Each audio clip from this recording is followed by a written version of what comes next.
much love, so much positive energy to your mom on the other side, because I see her within you, and just the nature of how you care for others and how you speak about caring for them. And even if I didn't get the amazing ability to meet her, her essence is within you, loud and proud. And, I am grateful that your advocacy was born partly from hers. And it is just an honor to be able to hear how in depthly you have gone to lengths to, you know, um, live and joyously give in her honor.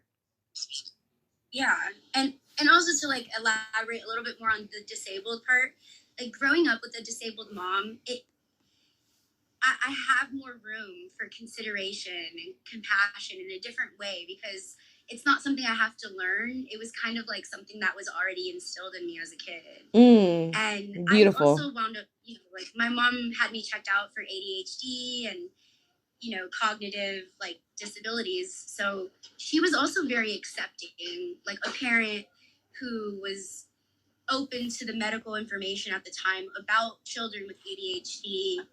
And she wasn't one of those parents that were ashamed of her kid needing more help or, accommodations in school. She was always very supportive of whatever I needed to set me up to succeed. She would do it, even though she was bedridden half the time. So I see how able disabled people are. And that's another thing that, like in foster care, 10% of foster care are disabled children. So I really try to focus on those demographics within this foster care demographic.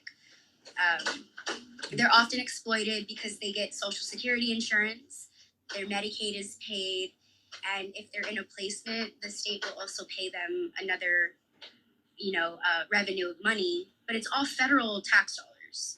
So you, the taxpayer, are taking care of the financial allocation, or you're not in control of the allocation, but your tax dollars are being used to take care of children who may not be able to take care of themselves well into their adult years. And so, yeah, I want to work with those kids, and I want to make sure that people are going in and checking their living environment, their medications, their doctors. We don't have a committee. We don't have anybody that's really checking up on kids after they age out of care. There's no adult follow ups or anything like that. So I guess that's what I felt like I could have benefited from a little bit more if there was a little bit more adult aftercare to help us with like getting an apartment. What is it like, having to go buy a car, or enrolling ourselves into school, like for college? Like nobody was there to help with those milestones in our life. It was kind of like, oh, you're 18, you're no longer our responsibility. So would you say that one of the main things that you hope to see achieved within your lifetime is that foster youth be given the pipelines to success even past the age of 24? Yeah. Beautiful. Yes. Beautiful. I think well into like your 30s maybe. You need more guidance, you need more help, and you need support. And if your families are too toxic, or maybe they're not with you, supporting you in your life, you should be able to turn back to your foster care community services that you just aged out of, or whatever your case is, because sometimes you can sign into extended care until you're 21, but most of the time foster kids want to leave because they're tired of the abuse. So something needs to give. You should feel comfortable to go back and ask for help, and that's just Beautiful. Beautiful. Thank you so much for that. As my final question to you about you and your personal advocacy, what advice would you give to a young and upcoming activist, or someone questioning whether or not they should become one?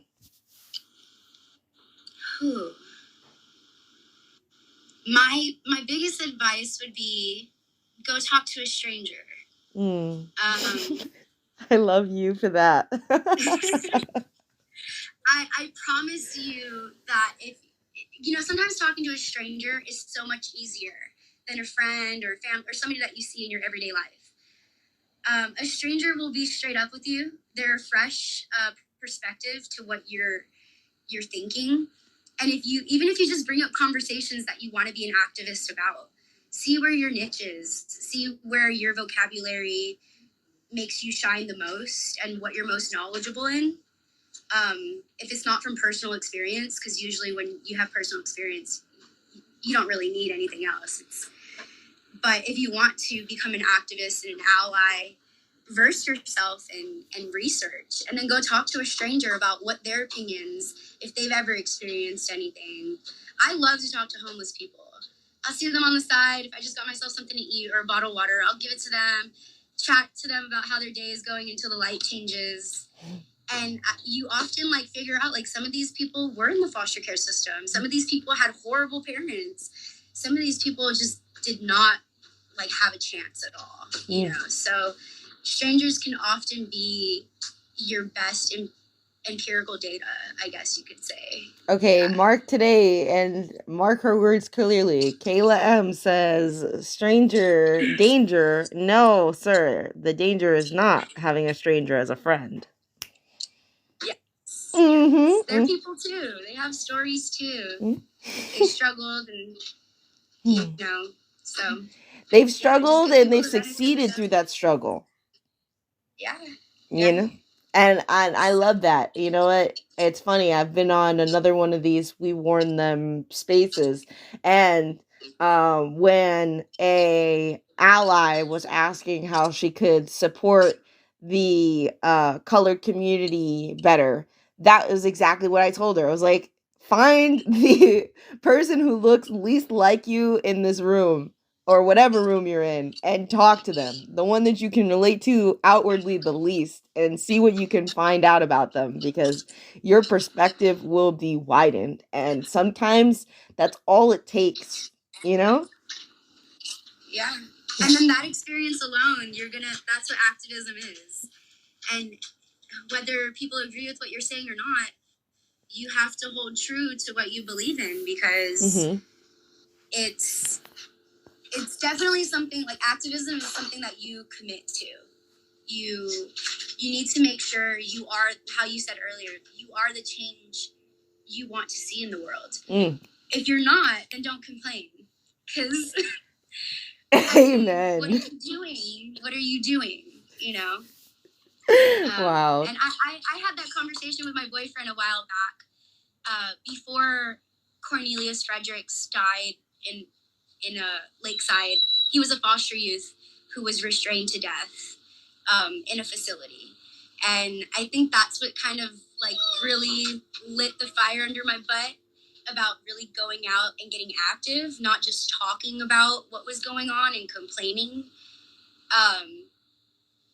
It was that kid's death that was okay, this is enough. I need to start getting out there, connecting with people who are doing this work, because you don't have to start it all yourself. There's people that are already doing the work. Just go join that, Hey, well, thank you so much for tuning in with us. This is the second part of her beautiful We Warned Them spotlight interview. Okay, so the next question that I have for you is to describe We Warned Them in a few sentences for the lovely people. So We Warned Them is a very individualized group of people who have come together in support of children in institutional placements. We call it the TTI, troubled teen industry, and many other religious organizations that might have programs through the church and things such as that. We also focus on a lot of just civil rights. Children children are people too, and they deserve basic human rights. And we want to make sure that we have enough advocacy and voices that are in support of these things that we should all be worried about. And yeah, we're just a collective of regular run-of-the-mill average Joe. Well, none of us are average Joes. I can't say that. We're all very unique. It's just, I guess the word is grassroots. We're the people, by the people, for the people.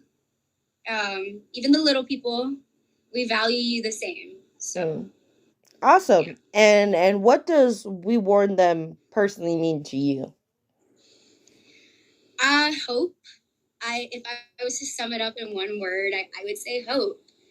I